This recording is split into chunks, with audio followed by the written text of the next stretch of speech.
অনেক দিনের টেনশন ঘুচে গেলে মানুষ কি করে? কেউ গান গায়, কেউ বিরিয়ানি খায়, কেউ বা আবার দেরি করে ঘুম থেকে ওঠে, এরকম নানান কিছু। প্রধানমন্ত্রী নরেন্দ্র মোদী কি করবেন আমাদের জানা নেই, কিন্তু রাজনৈতিক জল্পনা বলছে এবার আরএসএস এর চাপ থেকে মুক্ত হলেন মোদী।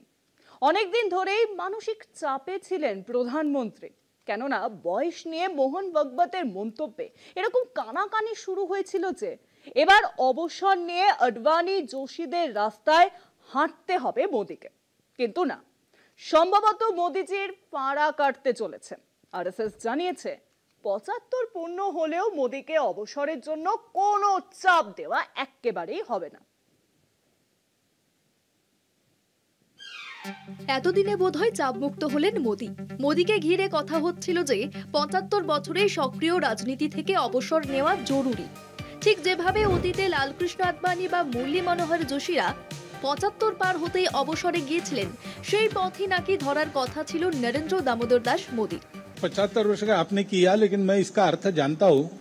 ৭৫ वर्ष की साल जब उड़ी जाती है तब उसका अर्थ ये होता है कि अब आपकी आयु हो गई, अब जरा बाजू हमको करने दो। এবার ফাঁড়া বোধহয় কেটেছে। নির্ভরযোগ্য সূত্রের খবর, আরএসএস জানিয়ে দিয়েছে ৭৫ পূর্ণ হলেও নরেন্দ্র মোদীকে অবসরের জন্য চাপ দেওয়ার অভিপ্রায় সংঘের আর নেই। আগামী ১৭ই সেপ্টেম্বর প্রধানমন্ত্রী নরেন্দ্র মোদী ৭৫ বছর পূর্ণ করবেন। কয়েক মাস আগেই সরসংঘ চালক মোহন ভাগবতের মন্তব্য ছিল ৭৫ বছর হলে থেমে যাওয়া উচিত। মোদীর কয়েকদিন আগে ৭৫ পূর্ণ করতে চলা মোহন ভাগবত কি অবসর নেবেন? এ ব্যাপারে শীর্ষ আরএসএস নেতৃত্বের ইঙ্গিত, সংঘ অবসরের জন্য মোদীর ওপরে চাপের রাস্তায় হাঁটবে না। আর মোহন ভাগবতের ক্ষেত্রে তারা বিষয়টি স্বয়ং সরসংঘ চালকের ওপরেই ছেড়ে দিয়েছেন।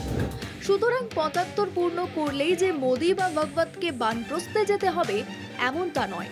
এ ব্যাপারে রাজনৈতিক মহলের ব্যাখ্যা, কয়েক মাস পরে বিহারে ভোট, ২০২৬-এ আসাম বাংলায় ভোট, এছাড়া একাধিক গুরুত্বপূর্ণ বিল নিয়ে আলোচনা চলছে। মোদীর কাজে খুশি সংঘ। এই পরিস্থিতিতে মোদীকে অবসরের পথ দেখালে দল ও সরকারের ক্ষতি হতে পারে। কলকাতা টিভি।